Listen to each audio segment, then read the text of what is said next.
শীতকাল চলে এসেছে, একটু ভাজাভুজি খেতে তো ইচ্ছেই করবে, তাই না? বাড়িতেই বানিয়ে নিলাম বহুদিনের পুরনো মার হাতের একটা রেসিপি। পাতলা করে নারকেল কেটে মিক্সিতে বেটে নিয়েছি। সর্ষে পোস্ত বাটার সাথে নারকেল বাটা, সর্ষের তেল, কাঁচা লঙ্কা বাটা, নুন, অল্প চিনি মিশিয়ে নিলাম। অন্যদিকে কাঁকরোলকে আধা সেদ্ধ করে মাঝখান থেকে চিড়ে নিয়ে কাঁকরোলের বীজ বের করে নিয়েছি। কাঁকরোলের বীজগুলো শিলে হালকা বেটে নিলাম। যে বীজগুলো বাটলাম সেটা সর্ষে নারকেল পোস্তর সাথে মিশিয়ে নিলাম।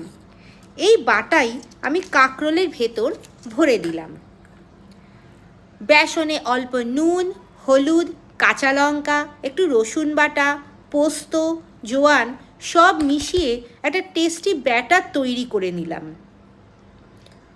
পুর ভরা কাঁকরোলকে ব্যাটারে ডুবিয়ে গরম গরম তেলে ভেজে তুলে নিলাম।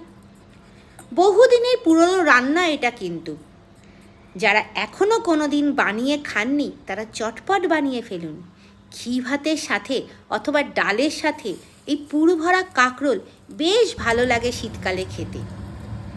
সবাই শীতকালে খুব ভালো থাকবেন, অন্যকে ভালো রাখবেন আর নিজের খুব খুব যত্ন নেবেন।